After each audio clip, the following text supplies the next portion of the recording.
Curta, compartilhe, comente e se inscreva no canal. Em nome do Pai, e do Filho, e do Espírito Santo. Amém.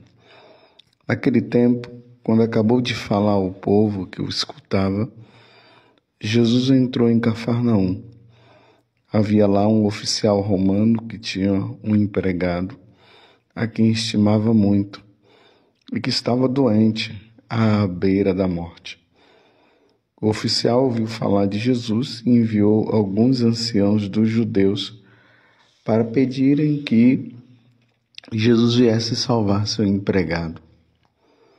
Chegando onde Jesus estava, pediram-lhe com insistência: o oficial merece que lhe faça este favor, porque ele estima o nosso povo.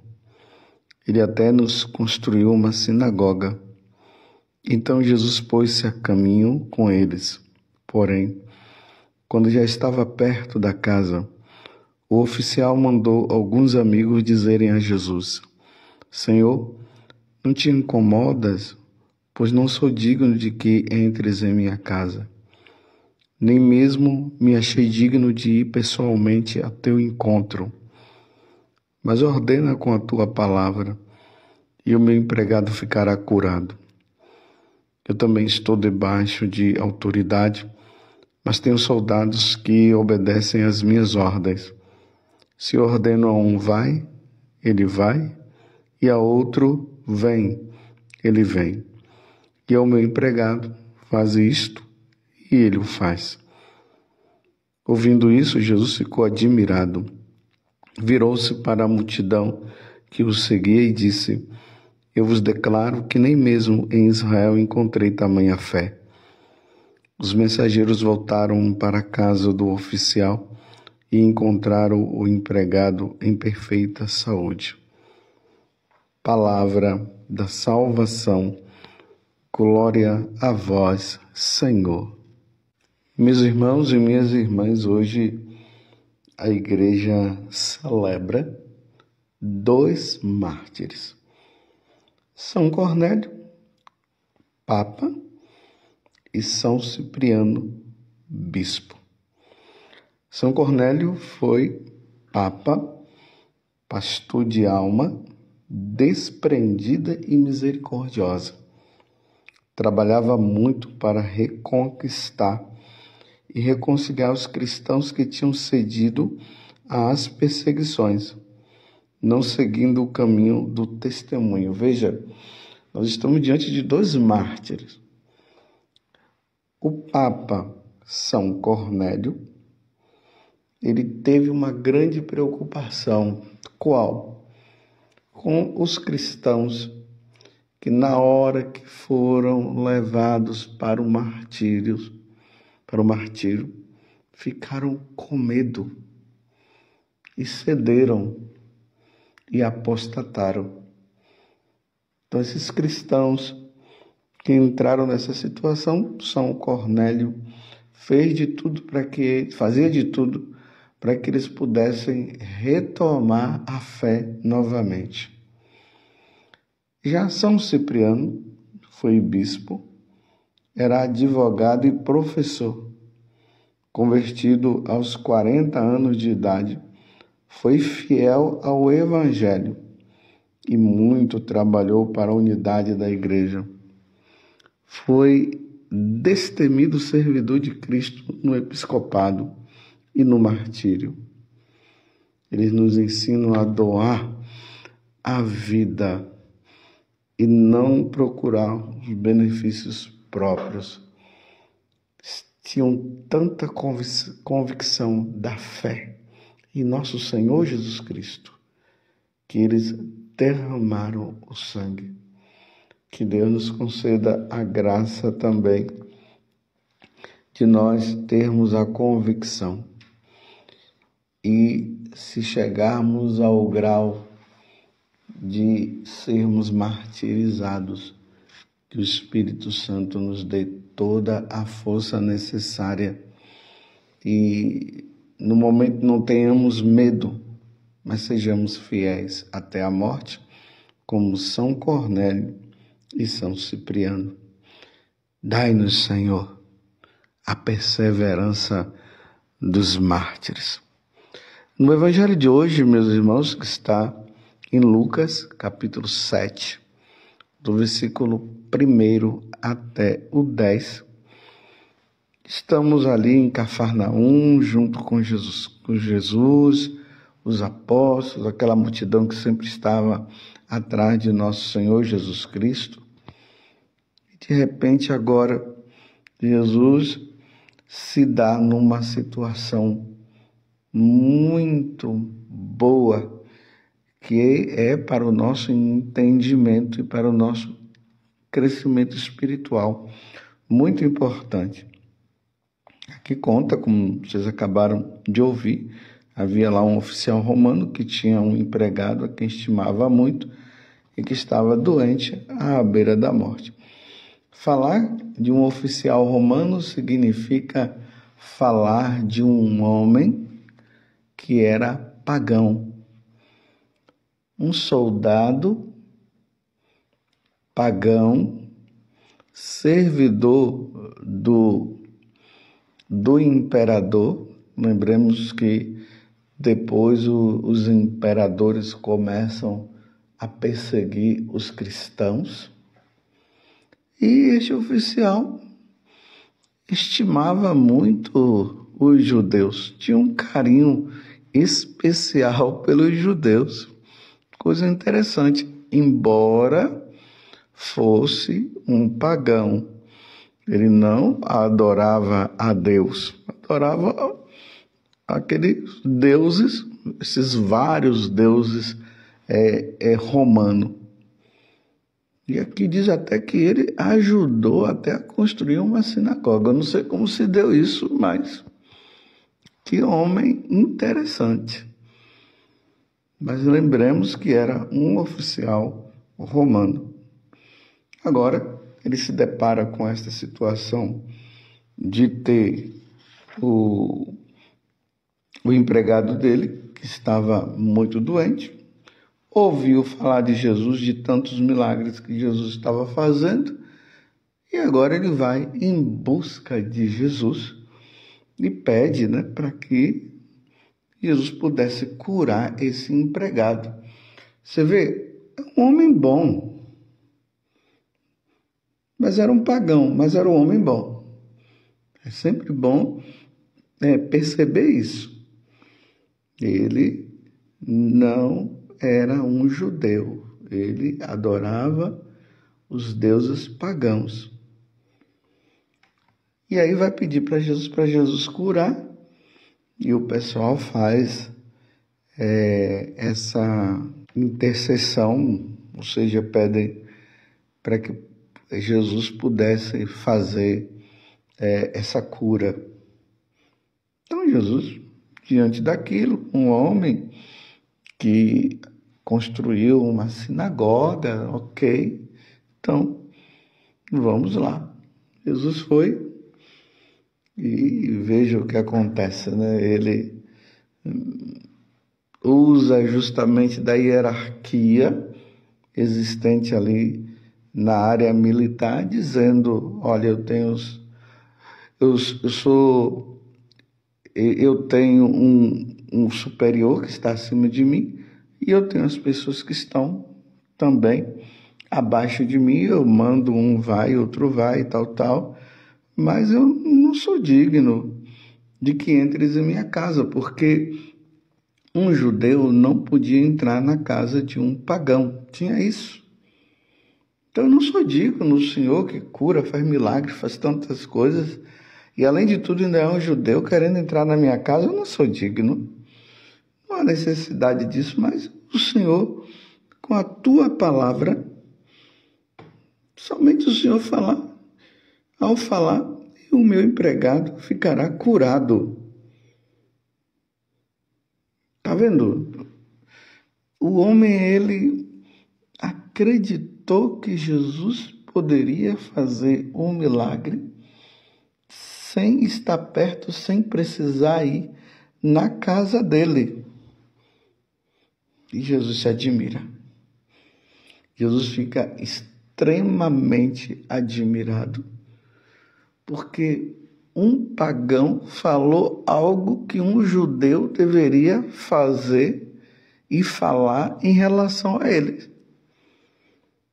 Ele proclamou de uma certa forma que acreditava que Jesus poderia fazer isso, porque uma vez que a fama de Jesus havia se espalhado por todos os lugares e Jesus havia curado pessoas, expulsado demônios, então ele pode fazer isso, mas não precisa entrar na minha casa não, eu sei muito bem quem é o Senhor, pode fazer à distância, não precisa entrar na minha casa, eu não sou digno que o Senhor entre na minha casa. A humildade desse homem era interessante, muito grande a humildade dele. E aí Jesus fala, ouvindo isso, Jesus ficou admirado, virou-se para a multidão que o seguia e disse: eu vos declaro que nem mesmo em Israel encontrei tamanha fé.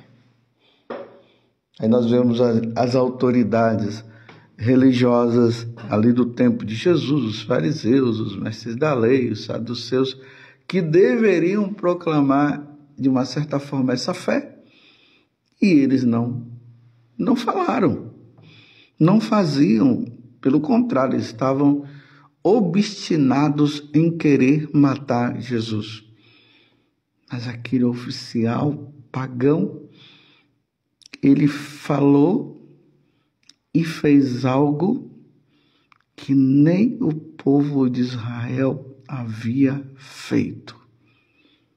Uma das coisas que nós podemos tirar do evangelho de hoje é o seguinte: os pagãos, no futuro, iriam proclamar a fé em Jesus.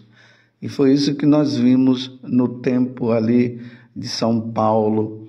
São Paulo, ele mesmo decide pregar não mais para os judeus, ele deixou a incumbência para Pedro e ele passou a pregar para os pagãos, porque ele via que os pagãos mudavam de vida. Aqui eu até queria dizer para vocês que no próximo ano, em 2025, nós teremos uma peregrinação, eu e Vanúzia iremos levar peregrinos para os caminhos, chamados caminhos de São Paulo, a Grécia, na Turquia e tudo mais, para nós conhecermos os lugares aonde Paulo foi pregando o Evangelho e as pessoas foram mudando de vida, os caminhos de São Paulo. Caso você queira, procura a obra de Maria e, se Deus quiser, faremos essa peregrinação. Mas voltando ao que eu estava dizendo, vejam, vocês entenderam?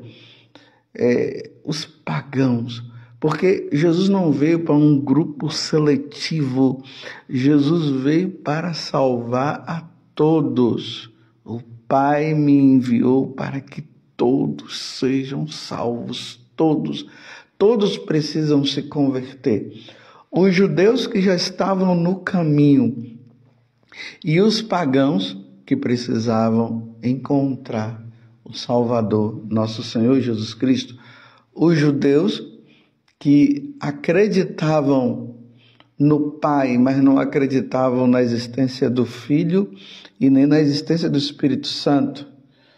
Eles não acreditavam na Santíssima Trindade, e Jesus veio revelar justamente isso. Um Deus, como os judeus sempre creram, mas em 3 pessoas: o Pai, o Filho e o Espírito Santo. A revelação para os judeus ainda não estava completa, eles precisavam ainda crer no Filho e crer no Espírito Santo, e Jesus trouxe essa boa nova, essa novidade maravilhosa. E os pagãos que estavam na idolatria, eles acreditavam em vários deuses, não em um Deus único, eles acreditavam em vários deuses. Então eles precisavam abandonar a idolatria para crer no Deus único e verdadeiro.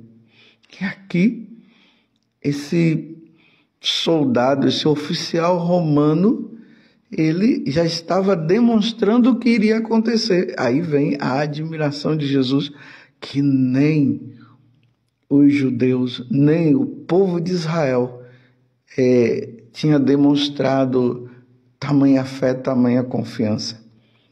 Mas aqui, meus irmãos, eu queria trazer uma coisa importante. Era um oficial romano, sim. Ele ajudou lá na construção de uma sinagoga, sim.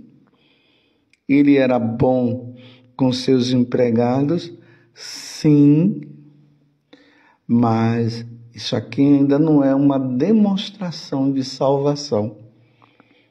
É preciso, estava faltando apenas uma coisa: crer em nosso Senhor Jesus Cristo. Existem muitas pessoas boas, mas não é a bondade da pessoa que as salva. Tanto que Paulo, lá na carta aos Efésios, no capítulo 5, ele vai dizer justamente que não são as obras que nos salvam, para que ninguém chegue a ficar se comparando uns com os outros e dizendo: eu tenho mais fé do que você porque eu pratico mais obras, eu faço mais coisas. A salvação, ela vem por meio de nosso Senhor Jesus Cristo. Quem salva é Jesus.